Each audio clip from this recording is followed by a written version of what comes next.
டேய் இதாண்டா பொண்ணு. அம்மா பொண்ணு கூட கொஞ்சம் பேசணுமா? நீங்க சோஷியல் மீடியால இருக்கீங்களா? இருக்கேன். ஐயோ சோஷியல் மீடியால இருக்கா? இவ கண்டிப்பா கெட்டவளா தான் இருப்பா. ஏய் ஹஸ்பண்ட் போயிட்டாருடா. அவர் வரதுக்குள்ளே நீ சீக்கிரமா வந்துட்டு போயிடு. ஏய் என்னடி அசிங்க அசிங்கமான போட்டோஸ்லாம் போட்டு வச்சிருக்க? ஆமா, அப்படிலாம் போட்டாதானே உங்களை மாதிரி ஆம்பளைங்களாம் லைக் பண்றீங்க. அதான். ஏங்க உங்க ஐடி பாஸ்வேர்டு சொல்லுங்க, நான் கொஞ்சம் செக் பண்ணணும். ஐடியா? இவன் இப்பவே இப்படி எல்லாம் பண்றான். கல்யாணம் பண்ணா? ஏய் யார் கூட இவ்வளவு நேரம் பேசிட்டு இருக்க? அம்மா கூட தாங்க.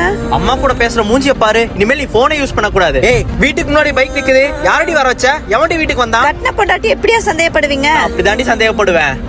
அப்பா பரவாயில்ல, யார் கூட பேசாம தான் இருக்கா. அம்மா எனக்கு பொண்ணு ஓகேமா.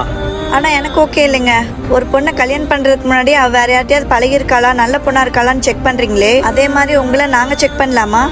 உங்களை குறை சொல்ல முடியாது. என்ன இந்த சொசைட்டில இப்படி ஆயிடுச்சு.